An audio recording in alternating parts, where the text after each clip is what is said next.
What is the best and the worst thing about being a woman? Well, we control the world. That's the best thing. I mean, she's not wrong. The worst thing, Real quick, if women control the world, why do so many people think it is a man's world? you know, we're sneaky and we're manipulative, and we know how to control it without them knowing that we're controlling it. So That's exactly right. That describes basically all of human history in a nutshell. Yeah. Very well explained. She has a ring too. we'll just let them have their day, and we'll do it our way.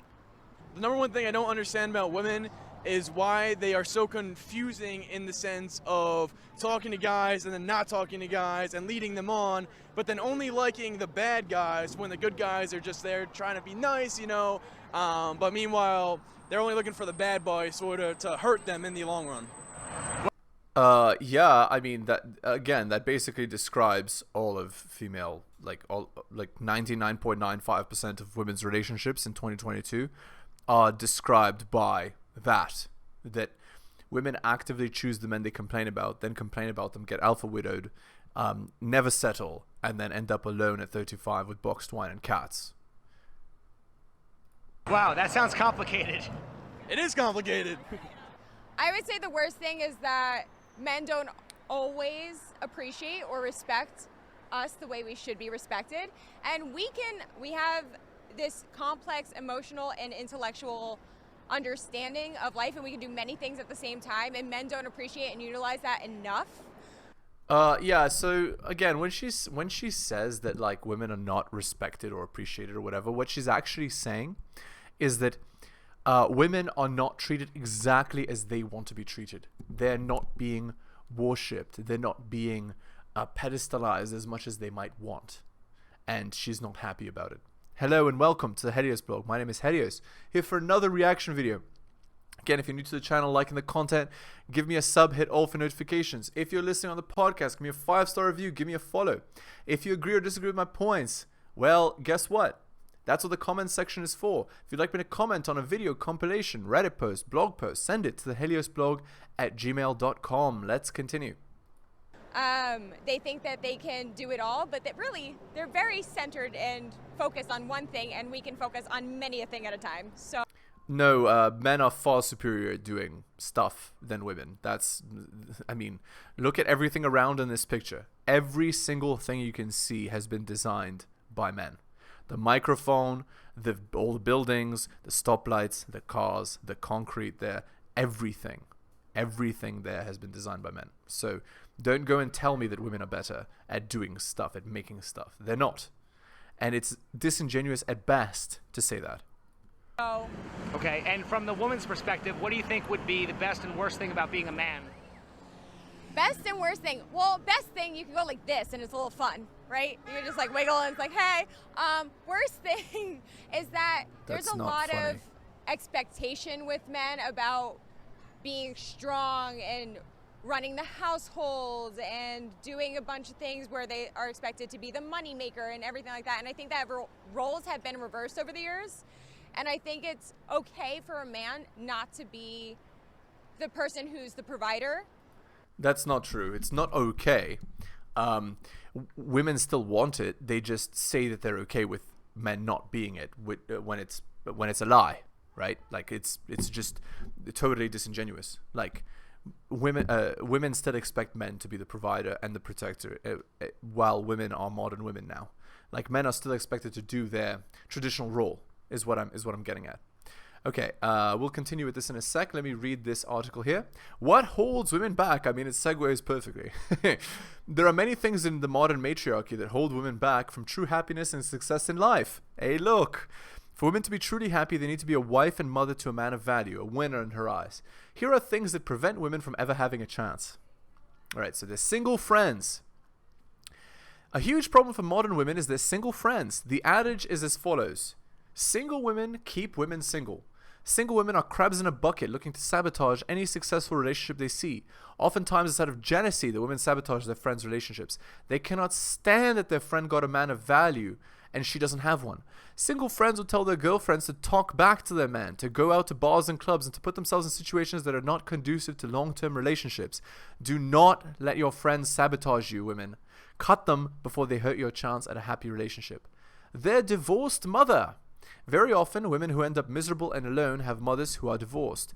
Single women, since women are solipsistic, divorced mothers tend to teach their daughters to hate or disdain men, the same way they feel for their husband. Obviously, this disdain for men makes daughters of divorced mothers good for only one thing: friends with benefits. Since women have compromised in this respect and had children with men who are willing to sleep with them, some women have compromised in this respect and had children with men who are willing to sleep with them, but children of single parents have the worst outcomes.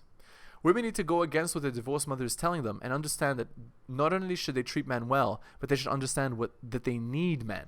Women literally cannot be happy without a man. There's also popular media. Popular culture teaches women that they're queens or that they're equal or superior to men.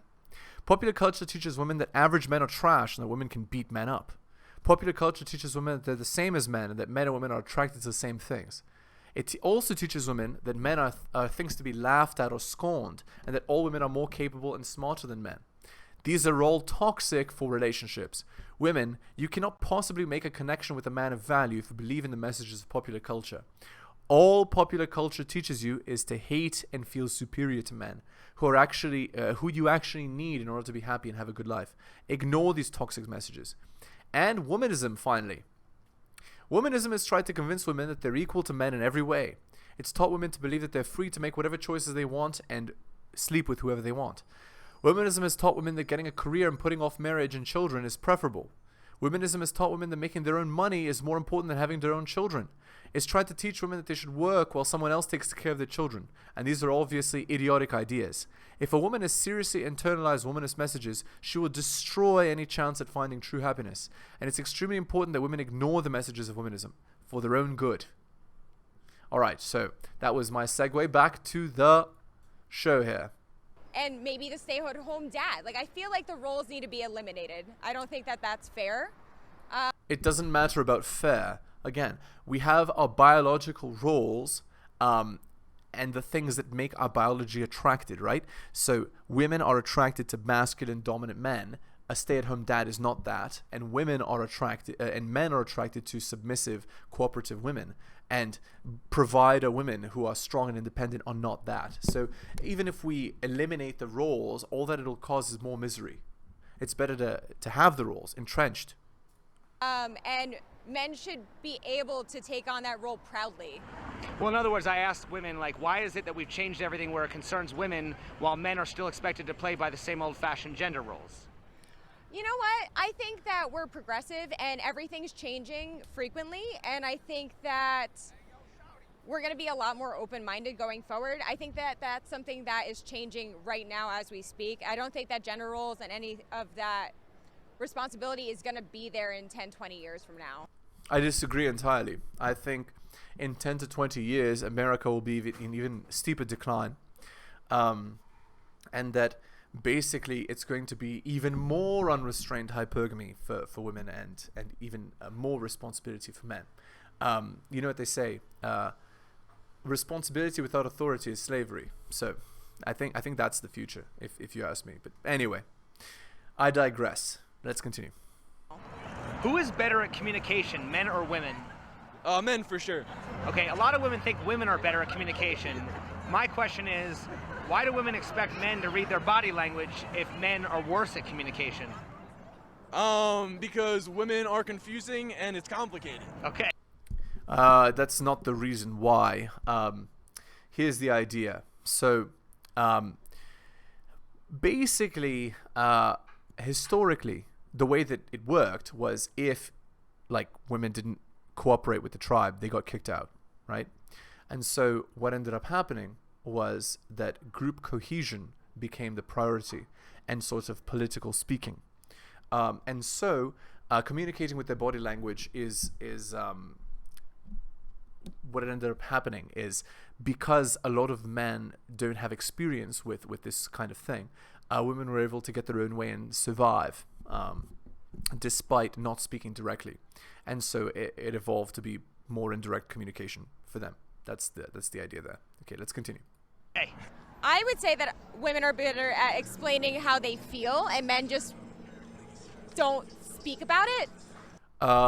So women are better at explaining how they feel, yes, but hilariously, men are better at explaining logically, right? And so we get the differences in the two communication styles, right? And this is actually why I don't recommend that, like, you have female friends, for example, because basically having female friends is a waste of time. They're just going to drain your time complaining about stuff. Well, you could have used that time much more productively on literally anything else. And so there you go. Okay, let's continue. So like men might not be better at communicating their feelings, but I do think men are more blunt about how they feel about things. Like if they feel something and they say it, that's it. Like that's all they mean. We have a more complicated understanding of what our emotions are, so we don't exactly say exactly what we mean. No, that's not why. The reason why you don't say exactly what you mean, why women don't, is because they're trying to protect their reputation. They're trying to prevent problems, right? And they're trying to maintain plausible deniability in order to maintain power. That's why. The reason is actually for power and control that they do it. It's actually very skillful communication, but also deceitful and manipulative. Okay. Anyway. We expect you to believe or understand exactly what we're saying at all times. Why do women prefer to send subtle hints rather than just be direct? Out of scaredness, nervousness. That's right. Scared. Why are women always scared, do you think? We don't know what to expect. Yeah, I don't think. know what the reaction's going to be, and most of the time we feel like it's their fault, but they probably think it's ours. But Yeah, so the idea again is the maintenance of plausible deniability is the key, you see? So it's what I was talking about. The idea being again, when you as a gender are not as strong physically, you have to be wary of the physical consequences of what you're going to say, and so you speak in a more veiled manner. Also before, if women were annoying, they would just get kicked out of the tribe, right? And their survival would be limited in such a case. So there you go. don't you think that men are also scared? I mean, men are obviously afraid of rejection a lot of times, right? Yes, Yes. but I think that the what's the word? The Well, okay, I here's think a that they're better. expected, like by society, to be more bold. Well, here's a better question. Why are men expected to overcome their fear of rejection, but women can't seem to overcome their fear of spiders and cockroaches? That's a Oh, good God. question. It's because women are coddled in society and men aren't. Basically, in the modern world, but not only in the modern world, basically for all of human history, women have been valued just for existing because they're the progenitors of the human race, and men have had to build their value in order to be successful. So as a result of this, we get the traditional roles, right? And it's shameful that the traditional roles have been eliminated in modern society because what it does is it maximally unrestrains women and causes the greatest negative consequences to them for their actions. All right, let's continue. I hate spiders. I guess because I don't know. I feel like society expects actually a lot more out of men to be It does. more direct That's than right. women. Okay, that's fine. What does it mean when girls talk about having a hoe phase? Oh. A hoe phase is basically when they are with a new guy every week or they're talking to a lot of guys at one time. And just like how we talked about the process and the chase, that most guys get stuck in the chase because the women are just in their hoe phase. Okay, so here's the deal. The hoe phase is from the age of 18 to 23. So when girls are in their absolute prime, physically speaking, when they have the most agency, that's when they choose to go for the absolute apex men, the guys that are, that all men want to be and all women want to be with. They go for those guys, not understanding that they're actually 2 points less attractive than they think they are. And so those guys just sleep with them, drop them, and then move on to the next girl. Well, they get alpha widowed. That's basically and then they go from guy to guy to guy to guy, illuminating their ability to pair bond. And also, making it much harder to have good relationships in the future because they're expecting any new man to be superior to the best qualities of all these apex men that she slept with in the past. And this is why you'll get girls, you know, saying that they slept with like NBA players or whatever, or like musicians or etc. The point being that those people are, you know, the people that she's alpha widowed by. All right, let's continue. I'm in college right now. I don't know when the hoe phase ends. It's kind of annoying because every girl I talk to is just in the hoe phase. Are all women hoes? It's complicated. Yeah, in college, basically, it has become just a large orgy, essentially.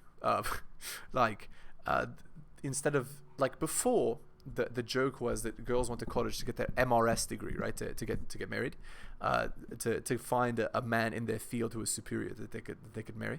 But nowadays that's not what's happening. Nowadays they're just sleeping with like the athletes at the school for 4 years, having parties, drinking, and just getting their degree because, you know, their education is more important than a man and than marriage and relationships. And then the negative consequences come later, right? All right, let's watch this short here, and let's see what you think. Why didn't you tell him that you've been serving his brother for the past 2 years? Uh-oh. Because the past is the past. Don't want to lose him, he's a good man. I don't want to lose him, he's a good man, so I'm lying to him, you see? You see the idea? So again, this is AFBB, right? So she went and you know, did stuff with the brother because he's, in her eyes, the alpha male, while keeping around the good man for protection and provisioning. You see the idea? That was the answer I was hoping you'd give. The past is the past. You see, our John says you've changed, and I believe him, and that's good. Change is good. So I wish you both every happiness. And I want you to see that as my wedding gift to you.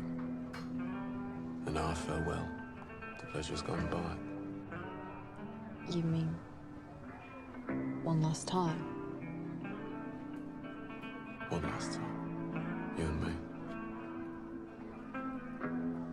Take bloody pounds.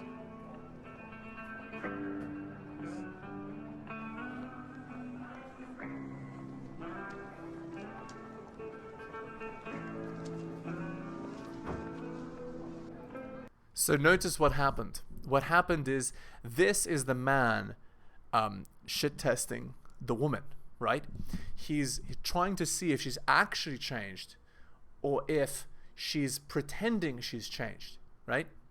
And very clearly she has not changed because she accepted the money. So that's enough to tell all of us exactly what's going on, right? So where should we go? So the past is not the past. You see? The past is not the past.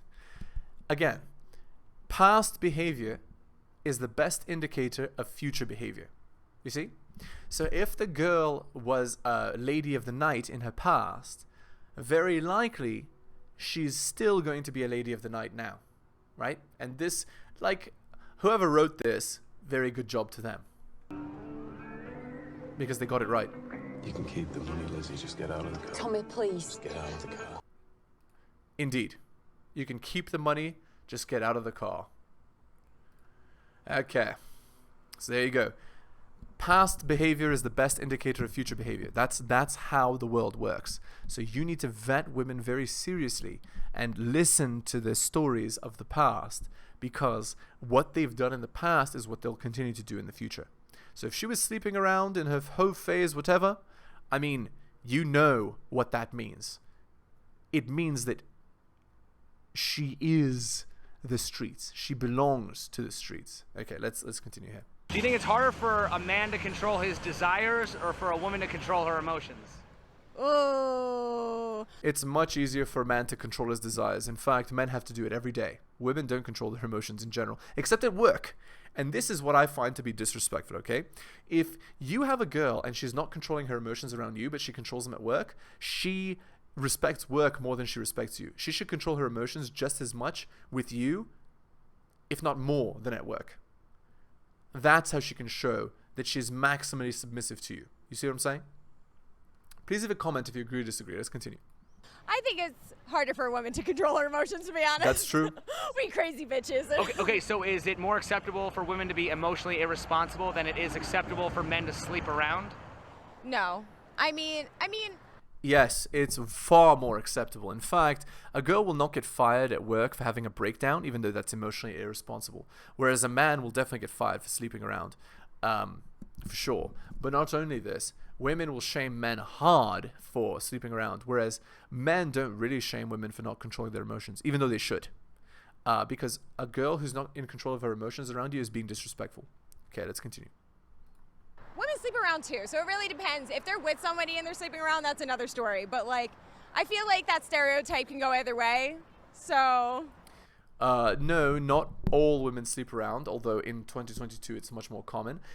Hilariously, this girl with a wedding ring who's married, she just told on herself that she slept around, right? So again, and then she also told on herself saying that she's manipulative. So, I mean, there you go, guys. What a lot of girls do, right, is they will lie and say that they're good girls, but they actually slept around and are manipulative. You see what I'm saying? So again, this is why you need to listen to the girl's stories and not to what she says. Listen to her actions. Because her past actions are best indicators of her future actions. Why are women who sleep around seen as sluts while men who sleep around are seen as studs? Oh, that's a good question. I think that it's sort of changing in the sense that women sort of have the advantage now, because I think, I'm a college student. I think that women, although the men think the women are sluts, it's sort of like the men and the bros know that we can go all around. We can get with any woman we want and enjoy it. But if we don't want to know that guys are in other women, if that makes It does make sense. Again, a guy, like a man doesn't want to be with a woman that every other guy has been with. But he's totally right that college is just like that now, right? Like university, where it's just, as I said, it's just a Chad sharing party, effectively. And the college bros know that it's just a sharing party. But let me explain about the lock and key analogy as well, because that's what he's alluding to when he says about the stud and the loose woman thing. So, okay, here's the idea. I think I've already mentioned it in the previous video, the video that I made yesterday. So, a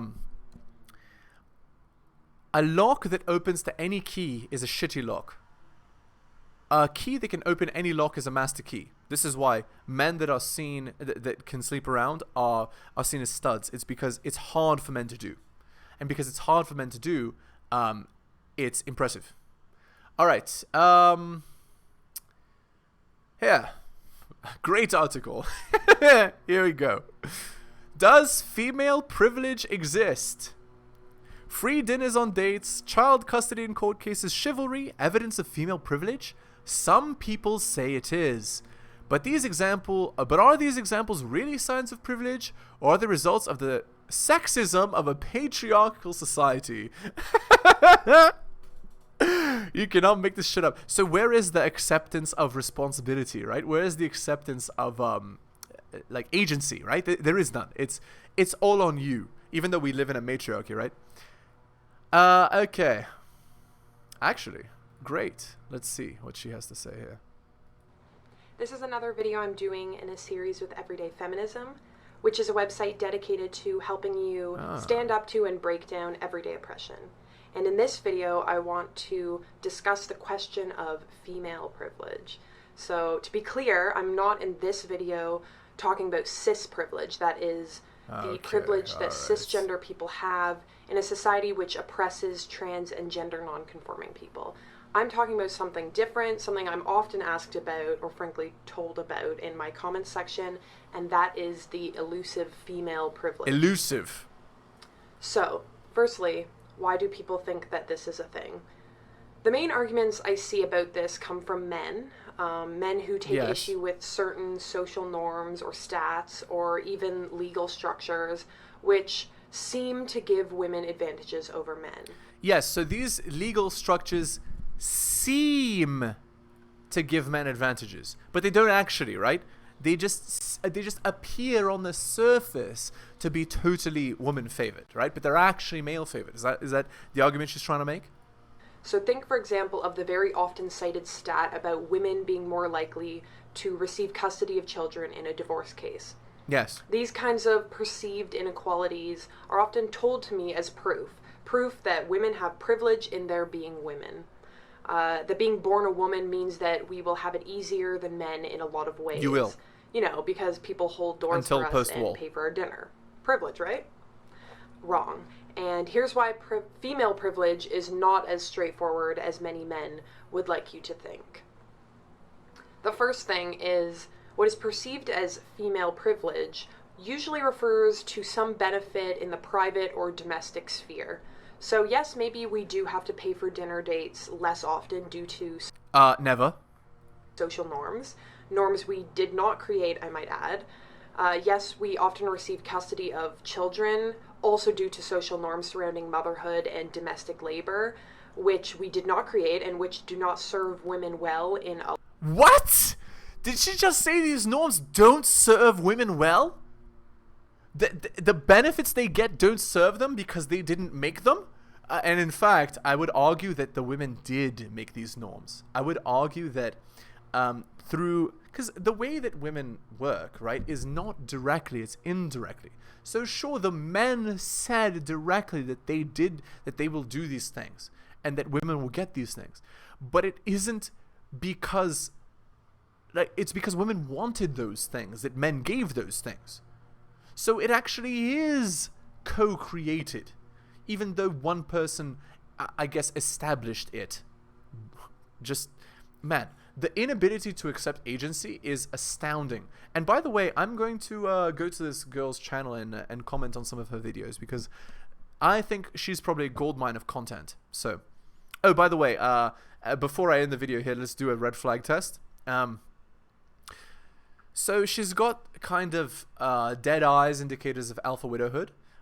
She's got the rainbow hair, and kind of, well, I mean, she has inability to take responsibility. We know that. I don't see any obvious tattoos or stuff like that. So, I mean, I guess those are positives. And she's not overly doing her makeup either, so shout outs to her. Alright, anyway, we're going to end the video there. So again, if you're liking the content, if you're new to the channel, please hit the sub button, hit all for notifications. If you're listening on the podcast, give me a 5-star review, give me a follow. If you agree or disagree with my commentary, please use the comment box, that's what it's for. And again, thank you so much for taking the time out of your busy day to listen to my content. I really appreciate it, especially if you made it to the end of my video. Thank you so much for listening, guys, and I'll see you next time. Thank you so much for watching my channel. Please remember to do all of the following. Like the video for the algorithm. Comment on the video. I respond to all comments and I'll give you a heart. Subscribe and hit the bell so you can see my content on your feed. Check out all of my content on other platforms. It spreads the reach of the channel. YouTube, bit.ly/heliosyoutube. Rumble, bit.ly/heliosrumble. My blog is realheliosblog.com. My podcast, bit.ly/heliospodcast. My Patreon, patreon.com/theheliosblog. You can also support the show at bit.ly/heliosdonations and buy my books at bit.ly/heliosbooks. Thank you so much for all of your support.